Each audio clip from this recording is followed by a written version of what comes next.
everyone.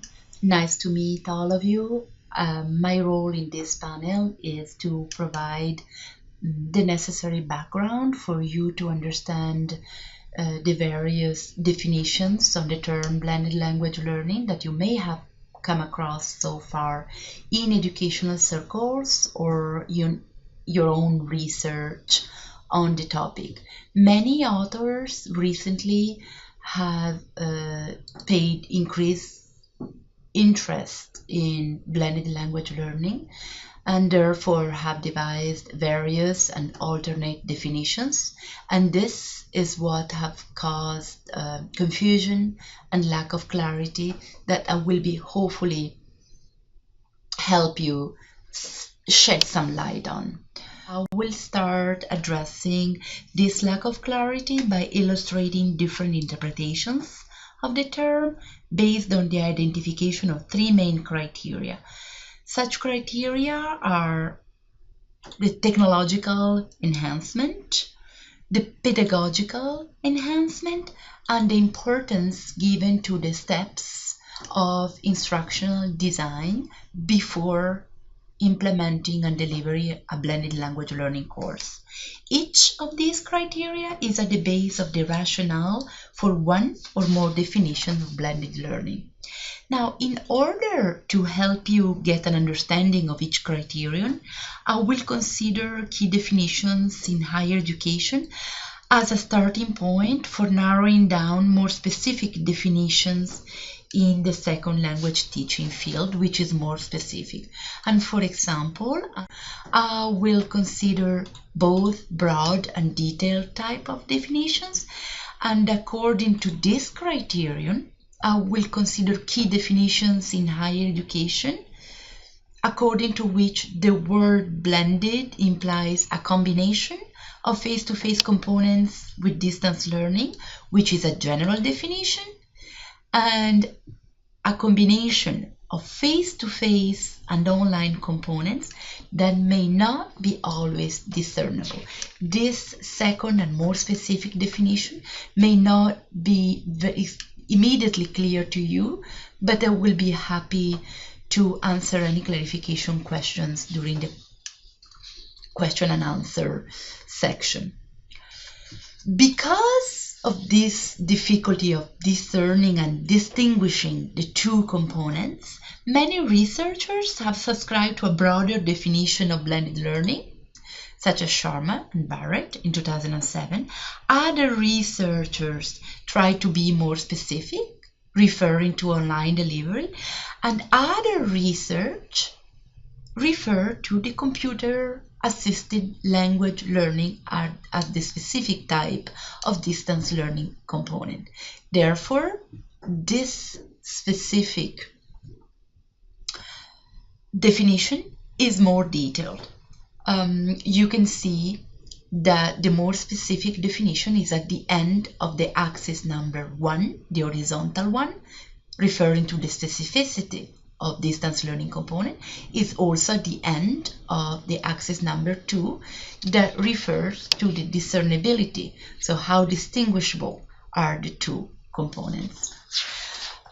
The key idea of criterion number 2 that refers to the pedagogical enhancement is the importance of the student experience in the learning process. This is a central component in teaching and learning that unfortunately was completely lacking in the previous definitions. That led some researchers and some educational initiatives such as ELI, the Educo's Learning Initiatives, to repropose a full reconceptualization of the term blended learning. The Educo's Learning Initiative points out that simply adding non-face-to-face elements into the traditional course structure most often results in a dysfunctional phenomenon known as the course and a half, which represents a superficial understanding of blended learning. Other researchers share a very similar view. The blend is not obtained by simply enhancing the traditional class with technology. In this chart, We can see that the definitions under this criterion stress the benefits of a thoughtful fusion and an optimal integration. Think about a practical example. If you have students collaborating online in an online essay writing project on Wiki, on Wikispaces, on PB Wikiworks, the previous online meeting to the prior face-to-face meeting to online should be devoted to the preparation through brainstorming, collaborative exchanges of ideas, and the following online meeting should give attention to the form and accuracy of the essay. So students will have the impression that the online components and the face-to-face components constitute a seamless whole, not distinguishable, not discernible. And this led to the definition that my co-author and I are devising in our forthcoming manuscript devoted to the design of blended language learning. Entails an extensive and iterative process. In order to achieve this optimal combination, we need instructional design. Teachers need to follow the steps for instructional design. The key definition is that the blended process is extremely complex and can be addressed with specific and actionable steps for effective design that teachers should undertake before implementing and before delivering the course. The key definitions in higher education we refer to are the definitions provided at Garrison and Vaughan in 2008. So according to this last criterion, to which I ascribe to, blending entails an iterative process involving careful redesign based on a pedagogical plan that maximizes learning, and that entails a pedagogical coordination. Remember the wiki example I have provided you earlier.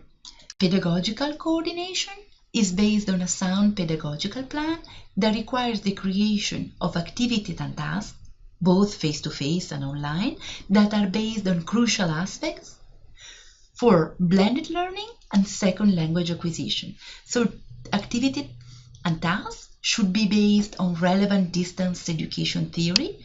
For example, teachers need to include principle of constructivism, allowing students collaborate, but also working autonomously and exercising reflection on what they are doing. And based on second language acquisition principles, if we think about the importance of interaction and output, and on the importance of negotiation of meaning and feedback. So this last criterion includes criterion number 1, the combination of face-to-face components with appropriate distance learning, includes criterion number 2, that is the pedagogical experience, but requires a structured plan that teachers need to undertake when designing the blended language learning. We call this structured plan instructional design. I will leave now space to the question and answer, and then space to my 2 colleagues that will devote more time to the practical aspect of these definitions. Thank you.